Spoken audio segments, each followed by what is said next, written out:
Yes, I'm here. I can hear you, but it still says starting event. Okay, now I'm in. Good afternoon and welcome to the By Me webinar, Critical Thinking in CLIL for Secondary Students. Our speaker today is Ethan Mansour. Ethan has been involved in ELT since 2006, including working in CLIL programs in Spain and Italy. He currently teaches at International House Madrid, where he participates in the Professional Development Program. Ethan is also an author and a regular contributor to ELT magazines. This session will be divided into two parts. The first 45 to 50 minutes, we will focus on the main part of the session that Ethan has prepared for us. And then after that, we will dedicate 10 to 15 minutes to answering questions. So thanks again for coming. And without any further ado, here's Ethan. Hello, everybody. I'm just going to start my presentation here.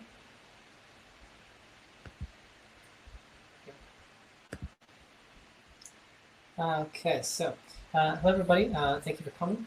I'm Ethan, and yeah, thanks for that nice introduction, Bernardo. And yeah, I just want to say thanks to everybody at By Me for giving me the opportunity to come here and talk about critical thinking, which is definitely a topic close to my heart. I just wanted to get started by asking you where you're coming from, where you are connecting from. So, for example, I'm going to put Madrid in the chat box. So maybe you could just put in the city or the town where you are.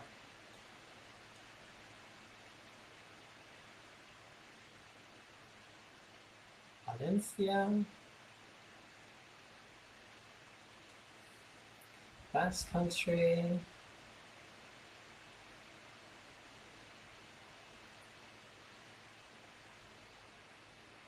somebody else in Madrid, Soria, Cordoba, Zaragoza. Nice. So it looks like we have a nice sort of variety of locations here. So welcome everybody. It's good to get all of you together in one place, so to speak. So I actually had a second question that I'd like to ask you at the very beginning here. I realize that maybe not everyone is a CLIL teacher. Maybe some of you are just interested in critical thinking, or maybe just interested in CLIL. But if you're a working CLIL teacher right now, can you just tell me what subject do you teach? What subject are you teaching in English at the moment? Just so I kind of know who I'm talking to.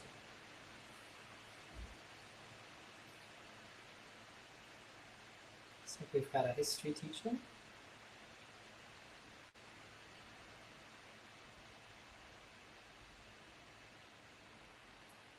Geography and English.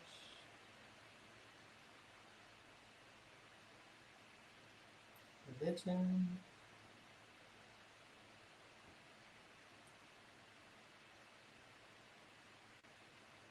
Okay. So just sort of bearing in mind what I'm talking to, I'll be talking about kind of how to integrate more critical thinking into sort of CLIL classes in general. But when I can, maybe I'll try to make a connection to those subjects that you're teaching. Right, let's get started. So just to give you an idea of what we'll be covering in this hour. So I'll start with a brief introduction to critical thinking, just to give you an idea of sort of where I'm coming from when I talk about critical thinking, because it can mean different things to different people, depending on your field or your context. And then really the rest of the presentation is dedicated to sort of demonstrating, showing some practical activities that you can, hopefully bring to your class tomorrow. And I've separated those into two categories. Productive skills, one's activities related to productive skills, speaking and writing. And the other ones are related to receptive skills, so listening and reading. And then, as Bernardo said, I'm going to finish with a Q&A. So I was going to say that if you have any specific questions related to the activity that I'm doing at the moment, you can put your question in the chat box and I'd be happy to answer it as long as I'm paying enough attention to actually read it in time. Otherwise, I'd like you just to maybe save it for the end if it's more of a general question about maybe CLIL or critical thinking. I'd be happy to sort of answer that more at length at the end of the presentation.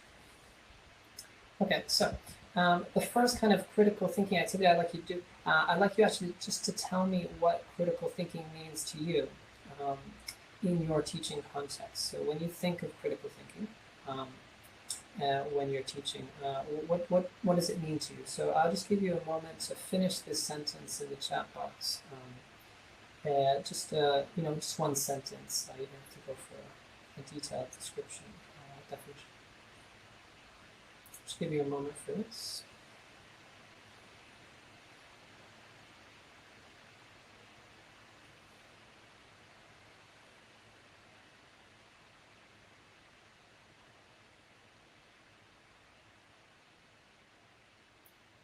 So I see that some people are thinking critically about this before they write in the chat box. That's a good thing.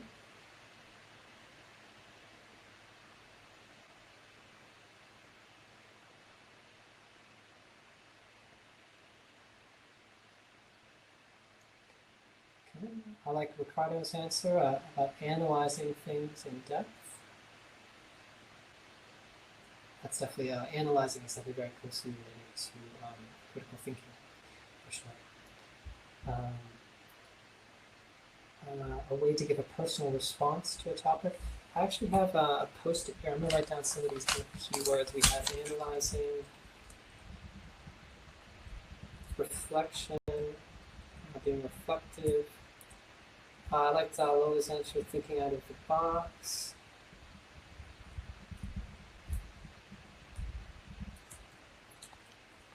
Okay, so we're definitely on the same page when it comes to critical thinking. I'll be talking about definitely some activities today that are related to analyzing texts or other or subjects more generally. Definitely some activities about reflection and some other things you guys mentioned as well. Sort of taking decisions that are not manipulated by the media, yes, or maybe not being manipulated by misinformation or disinformation. That's definitely something I'll talk about a little bit later. Okay, so thanks for that, guys. So I'm going to, so I want you to hold on to that kind of definition in your head. In a moment, I'll be giving you kind of my definition that I'll be working with in this talk. But first, actually, I wanted to start with a critical thinking activity that you can use to kind of introduce critical thinking to your students. I'm a big fan of kind of telling students what you're up to as a teacher. I think it's a nice way of kind of getting them on board, especially if you're going to sort of focus on something new, the way that I've been focusing on critical thinking a bit more in my lessons. So the activity is this. I've put a quotation up on the PowerPoint, up on the slide, and I just want you to think about it and think about if you agree or disagree and sort of why. What do you believe in relation to this? And I'm going to give you 10 seconds just to think. Okay, so 10 seconds to think.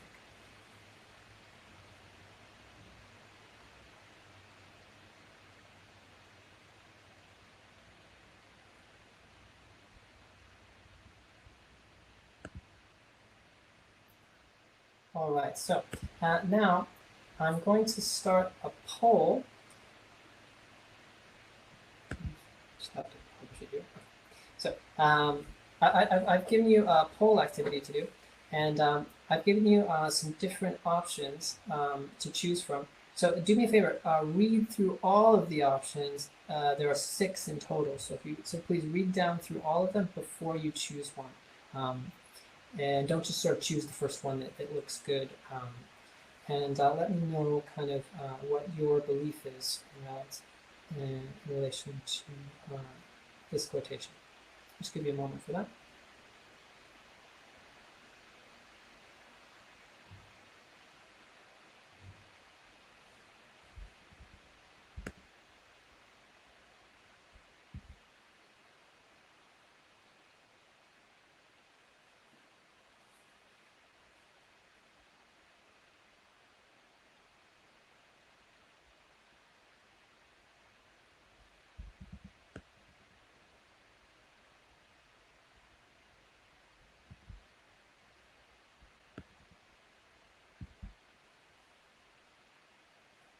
I'll just give you a little bit more time for those of you that are still thinking about it.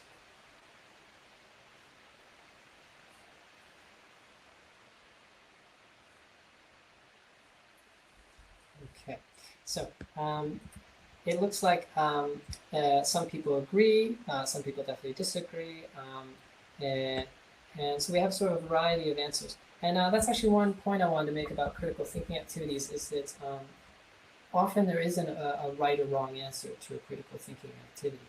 And that's actually one thing that I really like about it, is that you're kind of getting away from this sort of teacher thing that we do where what's the answer to this? No, the answer is this. But getting into more of a dialogue with the students, and this is a nice way of doing that. It looks like a lot of you chose sort of one of the options further down. Most people chose, I'm not sure, I need to think more about it. Who said this, for example? The reason why this is a good way of introducing critical thinking to students is because it's kind of a trick question in a way. Because actually, as you move down, there's sort of more critical thinking involved. Again, there was no right or wrong answer here. But at the top, if you're saying sort of I agree or disagree, having an opinion about something is fine. I really like it when students have opinions about things. But I say that, well, I prefer you to have an opinion about something for a reason. And that's sort of where it comes down. If you look kind of further down, it says I agree or disagree because. So you're thinking, well, I have reasons for why I believe in something. Sort of as you move down, there's sort of a little bit more critical thinking going on. So for example, in the second to last one, it says, who said this, for example?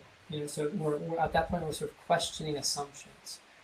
Is it just Ethan putting this up on the slide, or does this come from like the conclusion to an academic study, for example? We don't know. I didn't really include any kind of source for where this quotation is coming from. And so the last one perhaps has sort of the most critical thinking because it's something, it's demonstrating sort of this reflective sort of curiosity where you're not satisfied with the information you've been given and you actually want to go out and sort of check on it. You want more information. That's definitely an example of having a critical mindset to a topic or in this case a quotation. So when I've done this in class, I sort of said that I prefer ideally that you'd be kind of closer to the bottom, sort of a 5 or a 6. With this critical thinking activity, we're going to just move on to a definition that I'd like to show you. Oops, going backwards.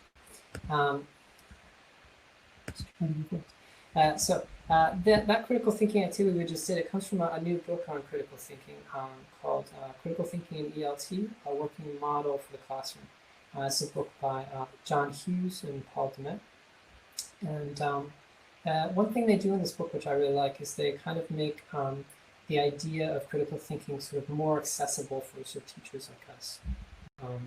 And they look at all these different definitions from different fields and different sort of philosophers or educationalists, and they've kind of boiled it down to sort of 3 R's of critical thinking, which are thinking reflexively.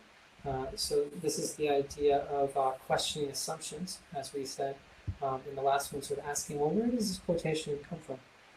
And inquiring more deeply about something. And then also thinking rationally, so using logic to sort of follow arguments and sort of reach conclusions logically. And the last one, thinking reasonably. So this is the idea of sort of keeping an objective, open mind to things and being, arriving at sensible conclusions, but also being ready to sort of question conclusions we've already come to that maybe we haven't reflected on quite so much. So throughout this webinar, I'll be trying to give you some useful activities to kind of activate this type of critical mindset in your students in a CLIL class. And you'll notice that throughout the webinar, I don't talk about teaching critical thinking because we're all critical thinkers. We all have critical thinking abilities. It's really more of sort of turning it on or supporting it or developing it, rather than sort of teaching it the same way you teach, about a historical event or about the geography of a continent or something. Okay, so I'm seeing little buttons. Okay, so before we move on to sort of the more practical part of the webinar, I just wanted to talk a little bit more about the theory behind critical thinking. So critical thinking is often talked about in terms of higher order or lower order thinking. These are, closely related to Bloom's taxonomy, which I have up on the slide. So I'm sure most of you, if not all of you, are very familiar with Bloom's taxonomy already. But I just thought that if you don't mind, in the chat box, I was I'd like you to just say yes or Bloom's if you are familiar with Bloom's taxonomy at all already, and you sort of know about it. So I'll just give you a moment in the chat box just to say yes or Bloom to show me that you have a good understanding of this already. So I'm seeing some yeses over there. There's at least one no. I saw kind of, I like that as a good answer, kind of. For those of you that are a little less familiar with it, the basic theory is, the basic idea is that when students are in class and they're learning about something, they're using either what we call lower order thinking skills, such as sort of remembering and understanding, or they're using higher order thinking skills, such as sort of creating something, evaluating information. And critical thinking is definitely very associated with higher order thinking. Sort of the idea is that sort of Bloom came out with this in the 50s, and he was basically critiquing the education system and saying that we're spending too much time on sort of lower order thinking skills. We're spending too much time having students understand and remember things, and not enough time sort of doing more creative activities where they were able to sort of use their imaginations and really engage with the topic more, because those are really important for learning in general. And since then, I think we've actually gotten much better at that, particularly in sort of CLIL and other sort of more modern methodologies. We've definitely embraced this higher order thinking in our lessons. The reason why I put this up here actually was because I sort of have a problem with the way that it's represented. You usually see Bloom's taxonomy as sort of a pyramid, but that gives the impression that it's like a hierarchy, that sort of the ones at the top are like better than the ones at the bottom. But that's not really true, and we sort of know that instinctively as teachers, that it's just as important for students to understand and remember things as it is for them to sort of discuss it or write an essay about it. Both those things are very important, particularly in a CLIL context. So it's really more about creating a balance, an appropriate balance between the higher order and lower order thinking skills within our CLIL lessons. So I actually prefer to think of it this way. I think this is a better sort of way of thinking about it. It's more of a continuum. They were sort of moving back and forth when we're teaching in a CLIL context. You don't have to go kind of in one direction either. So, for example, a CLIL class could start with a creative activity like a brainstorm, and then it could move into an activity that was really more about comprehension, about understanding, for example, the contents of a text, about a historical event, and then you can move into maybe some more analytical kind of thinking, analyzing that text a little bit. So again, for finding a balance between these two. I wanted to just show you what they've done in this new book about critical thinking. So I think they've done sort of a nice job of making this whole higher order, lower order thinking skill idea a little bit more accessible, sort of simplified for us sort of normal teachers. And they basically looked at what is going on usually in a language classroom, we spend a lot of time with Baker's basic comprehension in the CLIL class. We want the students to understand the content and really remember it. But we also spend a lot of time with creative thinking tasks as well. We have students discussing things. We have them doing group work or maybe writing an essay. But I think perhaps we don't spend quite as much time on sort of the critical thinking part. And sort of in my own experience as a CLIL teacher, I think that critical thinking is definitely something that happens in a CLIL classroom for sure. All of us are doing critical thinking every day to a certain extent. But I think it's something we could sort of focus on, we could do more of. And it's interesting that when you read sort of literature about CLIL, so for example, this book, it's called CLIL. This is an important sort of reference for CLIL theory. It's by Cole, Hood, and Marsh, who are all sort of important references for CLIL. They talk a lot about basic comprehension. They talk about scaffolding and supporting students in the content learning, so giving them the language that they need in order to access the content of the lesson. And they also talk a lot about higher order thinking skills, sort of creative thinking skills, getting students to discuss things, work in groups, sort of discover things on their own. But actually, they don't really talk that much about critical thinking. It's interesting. It seems to me like sort of something was a bit left out when they were sort of formulating the methodology behind CLIL. So I think it's something that we could definitely focus on more in the CLIL context. So now we're going to move on and we're going to just look at some activities that hopefully put into practice that theory that I was just talking about, sort of incorporating more critical thinking, either in the form of sort of stages of a lesson or maybe sort of activities that you could add before or after other things that you're already doing in your lessons. So the first activity I want to talk about is is related to generating ideas. So when we have students do a creative activity in a CLIL classroom, we want them, first to just kind of be throwing out some ideas, maybe thinking of 7 ideas and narrowing them down to the best 3 or 4 or something for an essay or a presentation, which definitely involves critical thinking. For sure.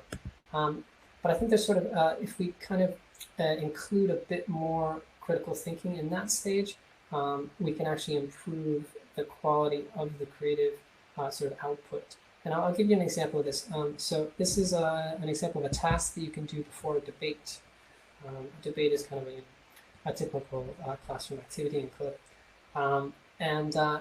The most natural thing to do would be to get the students to think about the main arguments. We don't want to just throw them in the deep end, right? We want them to think about what they're going to be talking about first, which is, of course, something that I was doing with debates for years. But I've actually started sort of lengthening that preparatory stage for a debate, and having students actually think about counter-arguments as well. So not only thinking about the points that they want to make, but also thinking about sort of how is the other team going to sort of argue against this idea? How are they going to kind of pick holes in my argument? And you can actually take this a step further and actually get them to think about how they're going to reply to those counter-arguments. Somebody said this is a good idea. I agree. I've done this in class with my students, and it definitely takes more time, for sure. It takes the sort of preparing for the debate is going to take longer. But I found that, as I said before, the quality of the creative activity improves. Because oftentimes in debates, if students haven't really prepared quite enough, they're kind of, they end up kind of flat-footed. Students will say, they'll present an argument and the other team will argue against them. They'll be like, oops, I didn't really think of that. But if they've done a little bit more sort of preparatory work and thinking about counter-arguments, things flow a little bit more smoothly, and you kind of go deeper into the topic than you would otherwise. So moving on, I want to talk a little bit about information literacy. This is sort of one aspect of critical thinking that I think is very applicable to the CLIL context. And particularly nowadays, because we're often getting students to go and research things by themselves, on the internet. And as we all know, the internet's full of great information, but it's also full of a lot of sort of lousy information as well. And getting students to think about where they get their information from, I think, is a very useful thing to be doing. Yeah, so this is one thing I really like about the By Me books. This is taken from one of the geography and history books. By Me kind of has already incorporated some critical thinking in a way, because they don't want the students to be satisfied with sort of just the content in the book. They want students to go out and read more about it, or maybe research something sort of around the topic or something related to it. And so before students do something like this would be sort of more of a creative task if you're writing a report and presenting it to your class. I think it's worthwhile to sort of maybe create a little bit of classroom discussion around, for example, the reliability of sources of information. So we're not going to do this whole task here in this webinar, but I want you to think about letter A, a post on social media. So I want you to decide in the chat box, please, how reliable do you think that source of information is? Do you think it's 1, 2, or 3?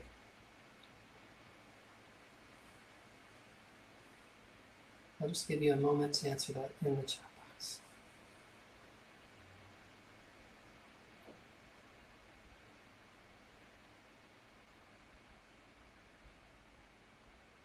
I'm seeing it depends. I've seen that a couple times in the chat box already. That's a good answer when it comes to critical thinking activity. That's sort of demonstrating some critical thinking. I like depends. So we get a lot of 2s. Nice. So yeah, I think that we could probably eliminate 3, right? We wouldn't say it's maybe not usually a reliable source, but I think that we could have an interesting conversation with students about 1 and 2, because I think that I think it was Ricardo that said it depends, right? It depends on who the post is written by, right? If it's from your friend who's just kind of expressing their political beliefs or whatever, then it's probably not a reliable source. But if you, if on Facebook you follow the New York Times or the Guardian or something, maybe that post links to an article in a sort of a reputable newspaper, and then in that case it would be a reliable source, or at least it would be a good source to start with, that you might want to read a little bit more about it from other sources to sort of contrast the information in that source. But it could be quite reliable actually, depending on who it was written by.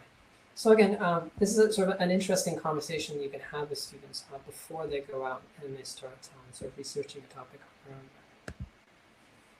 So another topic that's closely related to the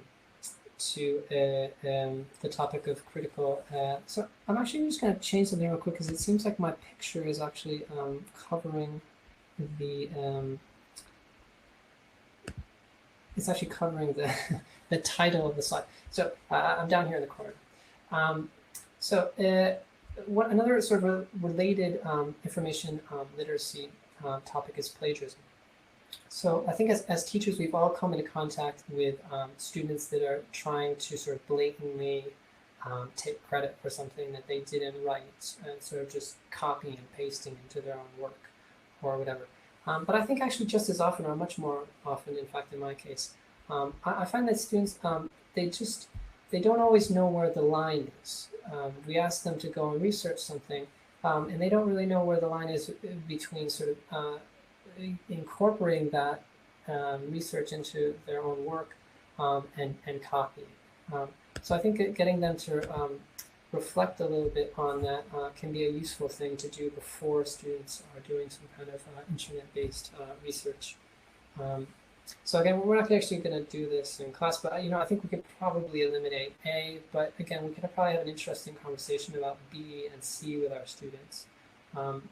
We could get them thinking about just how much do you have to paraphrase something in order to just sort of pass it off as your own, or just how much do you have to paraphrase an idea before you can just kind of put it in without attribution?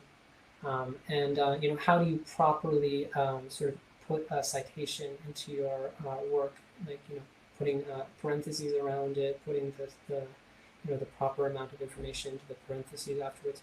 These are all good skills for students to learn in secondary school because they're going to need them when they go to university. And also at work as well, when you think about even after university, learning sort of how not to plagiarize is also a good job skill when you think about it. And one interesting resource that I've used, started using recently with students when I'm doing some type of paraphrasing activity is a website called Rewordify. Again, I'm going to move myself up again so you can see it. It's called Rewordify. This website, what it does is you can paste in text, and then it gives you kind of a paraphrased or a simpler version of it. So interesting. This website is actually not actually designed for sort of helping people paraphrase things. It's actually sort of designed to help students learn English. So actually, it's helping them understand texts that they wouldn't understand otherwise. But what they're doing is effectively paraphrasing. And so this can be a good tool for students to use when they do start kind of finding texts that include ideas that they would like to include in their own writing. This kind of takes some of the work out of that paraphrasing and also gives students kind of a good model of what paraphrasing can be. Okay, so continuing with plagiarism. So I think most of the time when we're talking about plagiarism, we're talking about texts, sort of sentences or entire sort of paragraphs are taken from other texts. But actually, it's something we should think about with images as well. So this is a nice activity from By Me that asks students to go on the internet and find photos about a topic. And before we have students do that kind of thing, I think it's worthwhile sort of raising their awareness of the fact that just like the texts that they're taking and maybe incorporating into their own work, if they're going to be taking a photo, they should also think about sort of who took that photo, because people take photos the same way that they write things, right? There's somebody who's actually sort of originated that. And sort of raising students' awareness of the fact that you can't just sort of take a photo from wherever you want and use it. You should actually sort of indicate where it came from and, if appropriate, maybe even ask for permission to use it. I know that I, as a teacher, have not always been very good at this. I used to just kind of take whatever images that came up in Google Images and sort of slap it on a PowerPoint and bring it to class. But recently, I've tried to be much better about sort of sourcing the photo that I use in order to kind of model good behavior, good sort of attribution for my students. I sort of encourage them or even require them to include that kind of sourcing when they do a presentation that includes images in class.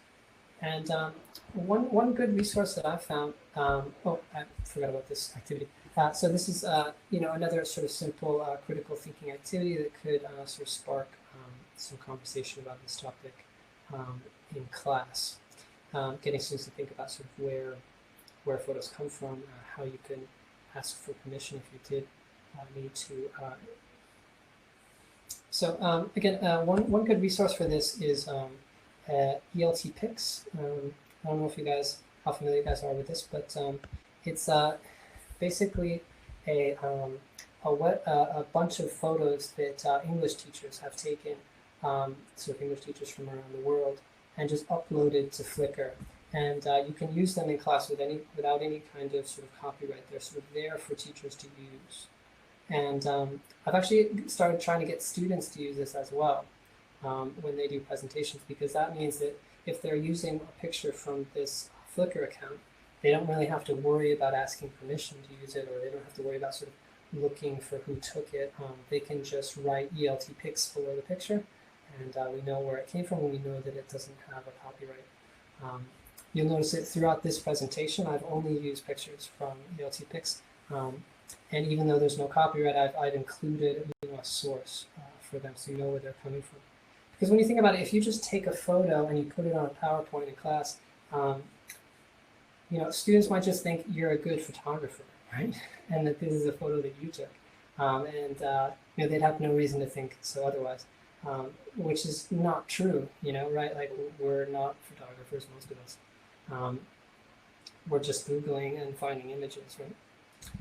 So I think, again, we can kind of model is this sort of critical mindset towards where our information is coming from, including images. So moving on, if you're going to be getting students to do some type of productive task, like maybe a presentation or writing an essay about a topic, it's good to get them to think about the audience who's actually going to be reading it. Because oftentimes I found that students, they include information that actually doesn't make a lot of sense for the audience. Like sometimes students will sort of turn in an essay about bullfighting or something, and they'll be kind of explaining what bullfighting is. But their audience is me, a teacher who lives in Spain, so they don't really need to be telling me what bullfighting is, And the same is true for sort of a presentation. So if students are going to be giving a presentation for their fellow students, it's worth them taking some time to think about who actually is going to be listening to them when they give their presentation. So, for example, you can give them basically just some questions to start thinking about. Maybe what do my audience already know about this topic? When they think about the main points, they can think about maybe what are some examples that might help sort of connect with my audience. And in the conclusion, maybe thinking about what do I want them to take away from my presentation? That's a good thing to be thinking about as well. So sort of closely related to this is sort of a checklist or a feedback form that follows a more creative task. So after students have written something or they've talked about something in class, or maybe they've done a group project, getting them to maybe asking them some questions, getting them to think about some questions to help them sort of reflect on how well it went, what could be done better, etc. And of course, they could be giving themselves that feedback, or they could be giving it to a peer as well. Both are effective ways of reflecting on an activity.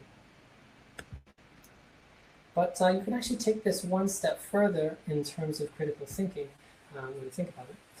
So you could actually have the students create their own questions to ask themselves, or create questions for the other students in class, or maybe create them all together as a group. Maybe just starting with sort of what makes a good essay or what makes a good presentation, and actually get the students to write their own checklist. That's sort of taking the critical thinking a step further. So now we're going to move on to some activities related to receptive skills, listening and reading.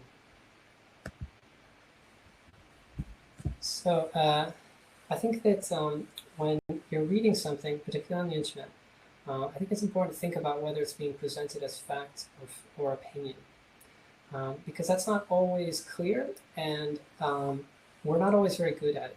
On the screen you can see this is a headline from a U.S. website, sort of news media website, and it's talking about the results from the PISA exam, these international exams that students do every few years. These are from the 2018. And apparently, at least in the United States, only 9% of 15-year-olds could tell sort of reliably the difference between fact and opinion. And I think we can agree that's not great. I actually don't know the numbers for Spain. I was sort of researching this, but it seemed like Spain was basically average, and the average in the world was actually well below 50%. So Spanish students unfortunately aren't great at this either. So this is something that I think we should be concerned with.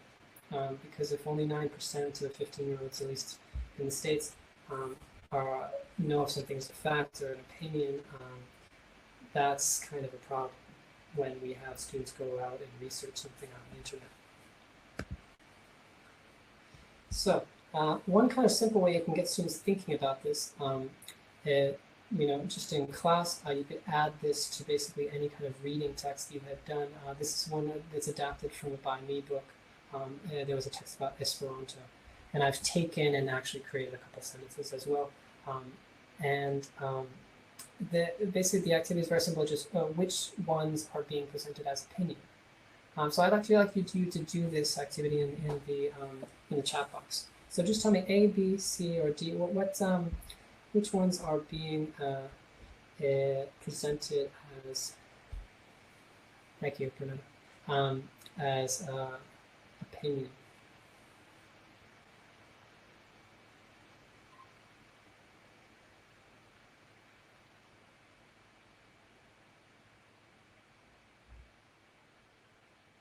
Give you some thinking time.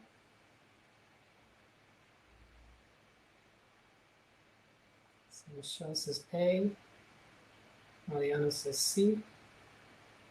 It's getting lots of C's, lots of A's. Yes. So this is a nice activity because actually you can do it at a very low level. I mean, B1 sort of level student in English could handle this just fine. But it's also something you could do with higher levels as well. Obviously, yes, you guys are definitely correct. A and C are being presented as opinion. So this is an interesting sort of way of following up on this. So in the chat box, I want you to tell me which words or phrases helped you know if the sentence was presented as opinion. How did you know that it was an opinion and not a fact, or at least it was presented as such? So I'll give you a moment in the chat box to answer this one.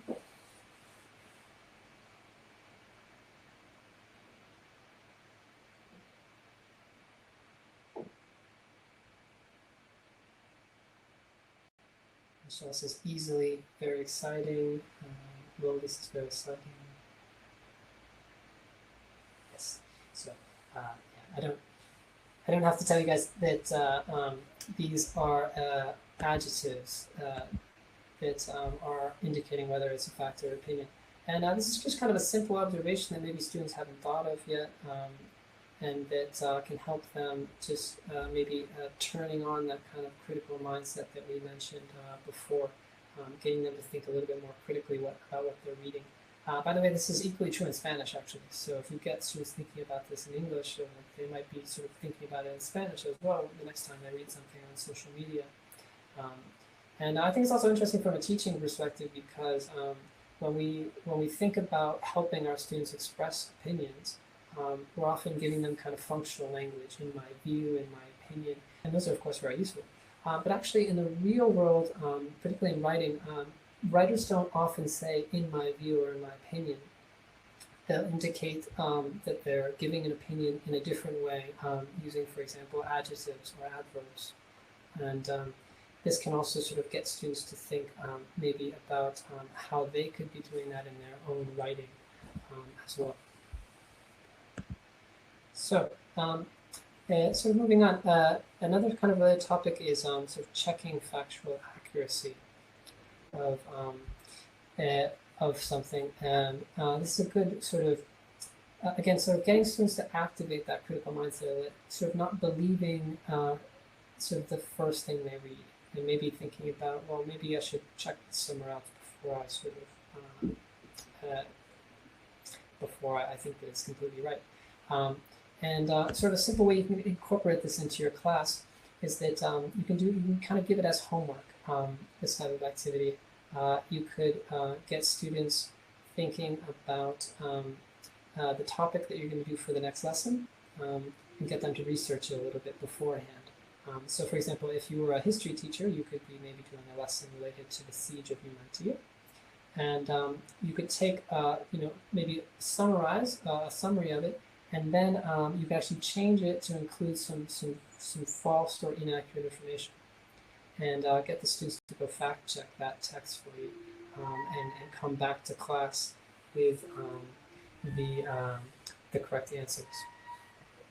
So yeah, just sort of, again, sort of activating that critical mindset of like, well, how do I fact check something if I want to, and where am I getting the sort of sources of information for that fact checking? So I'm not going to sort of quiz you on the siege of Numantia, but the three pieces of information that I changed were sort of the location. It wasn't Castilla-Leon and Soria, and it was obviously a difficult city to attack. It was well fortified, and there were lots of warriors waiting to defend it. I don't know how much you guys know about this, but it has kind of a sad ending. This general, Shipuro, he basically went there, and instead of attacking the town, he just surrounded it with the Roman army and just prevented any kind of food from entering the city and basically just starved them. It was kind of an innovative way of warfare back then. So, fun fact about moving on. Just want to talk a little bit about sort of misinformation and disinformation. So I know this is moving a little bit further away from what's happening. Somebody just said Soria is in Castilian. Oh no, that's really embarrassing. Well, I think that the geography teachers out there maybe need to give me a lesson on my Spanish geography. Sorry about that. Going back to what I was saying, so I know this is kind of moving away from what normally happens in a CLIL classroom, but as we said before, if we're going to get students to be sort of reading about something on the internet to sort of enhance or sort of expand their knowledge of something, it's good to get them thinking about the fact that not all information on the internet is accurate, but also not all of it is actually honestly sort of presented. So misinformation is when information is being sort of presented as fact, and the person may in fact think that it's fact, but it's actually not, it's inaccurate, it's wrong.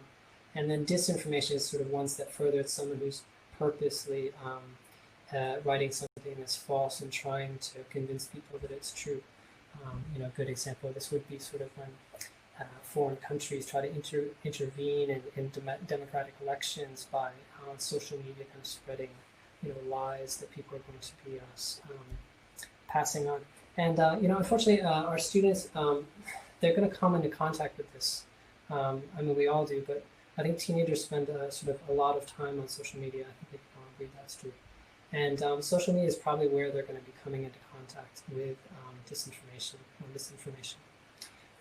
I know this for a fact because my students sometimes in class, my teenagers, they'll sort of say something either in Spanish or even in English during the class that just sort of seems crazy or ridiculous, but they've obviously read it somewhere and they're kind of just presenting it as fact. And it's not that they can't think critically, but they obviously haven't thought critically about that information.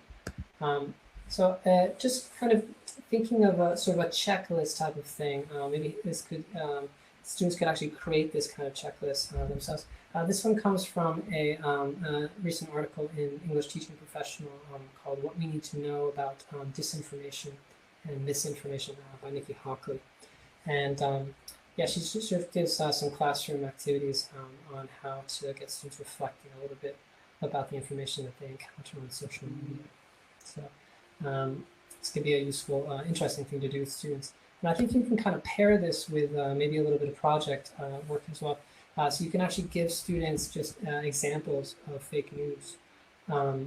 They're pretty easy to find. There's a website called Snopes.com that has examples of fake news, and then they sort of fact check that fake news or disinformation or misinformation, depending on the source. BuzzFeed does the same thing on their website with sort of disinformation that's been spread on their own website.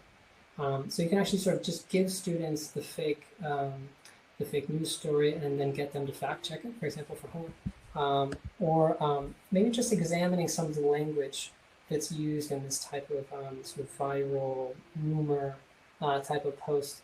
This is an example of one sort of rumor that was going around on social media sort of at the beginning of the coronavirus pandemic in London. And people were kind of speculating about whether the army was going to be sort of marching in and taking over. And people were taking pictures of the military in the streets and stuff and saying, like, they're coming, we're all going to be, it's going to be a police state.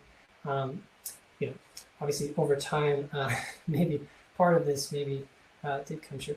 But when you kind of look at the post itself, if you can get students to think a little bit more critically, you'll notice that it starts off by saying, I just spoke to a friend who has a friend in Parliament, and that is his source. There's even like a little bit of kind of a typo in there. It doesn't seem that reliable, right? And sort of getting students to point out why it seems unreliable or even wrong can be a useful way of kind of activating that critical mindset. So I just wanted to give sort of one word of warning when you go in to class with this type of activity is that I don't think it's a good idea to go in as me, the teacher, I'm going to teach you how not to get tricked on social media. Because actually, sort of statistically, adults are actually more likely to spread fake news on social media than teenagers. We're actually worse at it than they are. Particularly older adults are much more likely to spread fake news than teenagers. And I think we've all kind of seen that during this pandemic. We're sort of swimming in this sea of misinformation because at least at the beginning, we just didn't really know that much about the virus. And so that sort of vacuum of information was filled by a lot of sort of rumor and sort of bad information or just false information. So just to finish, just a few more ideas. You can think about bias or assumption in a text that you give students. This could be a text in the coursebook or one that you've brought to class. You could think about having students evaluate the evidence that supports an argument. So if there's some kind of argumentative text that's sort of trying to convince the reader of something, you can get students thinking about how good is the evidence that they use to support their main ideas. That could be a very useful critical thinking activity. And sort of circling back to what I talked about at the very beginning, in terms of sort of thinking about counter arguments, thinking about sort of how could somebody reasonably disagree with the opinion or argument that's being sort of put forth in a piece of writing or in a listening, of course, or a video, something like that. So I just wanted to finish with just kind of where I started. So I hope that I've shown you through this webinar that there's a lot of ways that we could add a little bit more critical thinking to our lessons and getting our students to think a little bit more reflexively, rationally, and reasonably. And I hope that I've also convinced you that this is a very useful thing for teachers in a CLIL context to be focusing on, and that it's important for our students, and also I think it enhances our lessons, makes them more interesting. In fact, I think probably my favorite thing about doing a creative thinking activity in class is that it's interesting and fun, and the students like it. Students like to engage with something that's sort of a little bit sort of cognitively maybe difficult to work through. So with that, I'm going to open it up to sort of questions and answers. Open it up to your questions. I hope I can hopefully answer. So if you'd like to answer some questions, put some answers into the chat box, I'd be happy to look. So Ricardo says, in your experience, how easy or difficult it is to integrate some of these activities in large classes? That's a very good question. So in large classes, I think that getting students, perhaps for example, in the context of a debate, a very large class doing a debate maybe doesn't make sense, but you could be doing a debate in groups of 4, groups of 6, or even in pairs. You could also sort of scaffold it a little bit more, I think, in a larger group as well. Maybe getting students started thinking about it and then letting them work on their own individually and then maybe check it in pairs. Are there any other questions related to critical thinking or maybe the activities here?